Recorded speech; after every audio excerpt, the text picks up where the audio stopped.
안녕하세요. 오늘도 저의 독서노트 읽어드리겠습니다. 59 B번입니다. 삶을 살다 보면 내 손을 떠난 일, 즉 아무리 노력해도 안 되는 일이 있다. 내 손을 떠난 빈 공간이 바로 하나님의 전적으로 일하시는 공간이다. 여백이 있는 글이 좋다. 여백이 있는 사람이 좋다. 여백이 있는 관계가 좋다. 여백이 있는 신앙이 좋다. 어떤 사람의 성공의 비결을 알고 싶다면 그의 일상을 보면 된다. 눈부신 인생을 살아가려면 일상이 아름다워야 한다. 설탕은 자기 맛을 낸다. 소금은 녹아지면서 남의 맛을 낸다. 자신만을 잘되기 바라는 마음은 욕망이라고 하고 이웃도 잘되기를 바라는 마음을 사랑이라고 한다. 플라워에는 로우가 들어있다. 자신을 낮추며 웃을 때가 꽃이다. 나를 도와주는 사람의 숫자는 내가 도와준 사람의 숫자와 같다. 마음이 힘들 때 사람은 가장 발전하는 법이다. 다른 사람에 비해 유난히 내가 작아 보이고 보잘것없이 보인다면 나는 지금 잘하고 있는 것이다. 아이들은 예민한 촉수로 우리의 감탄을 감지하고 감탄을 받을 수 있도록 최선을 다한다. 오늘 와닿았던 구절은요, 바로 이 구절이었습니다. 마음이 힘들 때 사람은 가장 발전하는 법이다. 다른 사람에 비해 유난히 내가 작아 보이고 보잘것없이 보인다면 나는 지금 잘하고 있는 것이다. 며칠 전에 제가 강연을 집중해서 들었는데요. 그 중에서 유난히 와닿았던 분이 계셨습니다. 그분은 연탄길의 저자인 이철환 님이셨습니다. 그분은 연탄길이라는 책을 베스트셀러로 굉장히 많은 460만 부를 파셨다고 하는데요.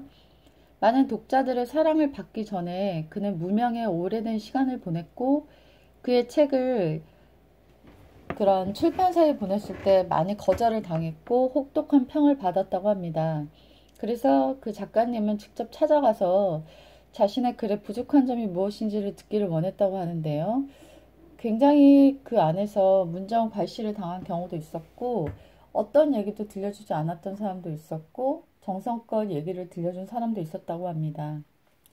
그리고 나서 무려 그 책을 다시 수정하기 시작한 시간이 7년이라고 하는데요. 그 집안의 가장이었기 때문에 낮에는 일하고 집에 돌아가서는 새벽 3시까지 수정하는 일을 7년 동안이나 했기 때문에 자신의 몸이 완전히 망가졌다라는 얘기를 하셨고 그래서 공황장애와 여러 우울증까지 겪게 되어서 5년이라는 시간을 우울증 속에서 심각하게 살았던 자신의 모습을 이야기하는 걸 제가 들었습니다. 그러면서 그분이 얘기한 것 중에 어둠의 빛에 대해서 이야기했습니다. 어둠만이 갖고 있는 빛이 있다라는 것이죠. 어둠 속에서만 비춰주는 빛이 있는데 그것을 통과했을 때 자신의 분명한 모습을 볼 수 있다라고 얘기했어요. 그래서 너무 칭찬을 받는 사람, 햇빛 속에 있는 사람은 자기 자신을 알 수 없다라고 이야기를 했습니다.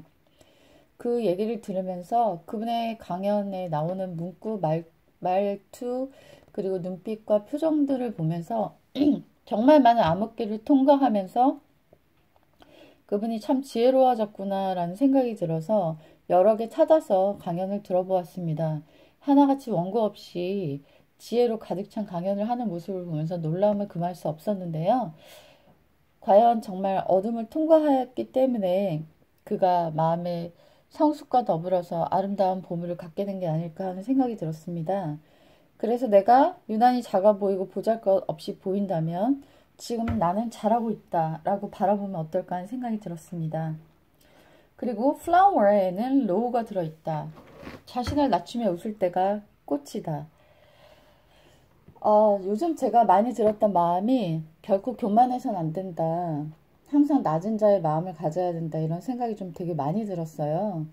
그 이유는 만나는 사람들이 또 대화했던 내용들이 그렇지 못한 경우를 많이 봤기 때문이죠. 네, 아이들도 참 겸손하지 못한 아이들도 많이 있거든요. 그럴 때 아이들이 정말 많이 겸손해야 할 텐데 그래야 세상의 모든 것들을 다 배워야 할 때인데 벌써 마음이 높으면 어떨까 이런 생각이 들었어요. 정말 겸손한 사람은 모든 걸 배울 만한 무한한 가능성의 그 시작점 가운데 서 있는 거잖아요. 그래서 우리는 더 로우해져야지만 더 비로소 꽃처럼 피어날 수 있지 않을까 하는 생각이 들었습니다. 설탕은 자기 맛만을 내죠. 하지만 소금은 녹아지면서 남의 맛을 빛내준다는, 그래서 소금과 같은 역할을 해야 한다는 생각이 들었습니다. 그리고 관계에서 여백이 있는 사람이 좋다. 여백이 있는 관계가 좋다.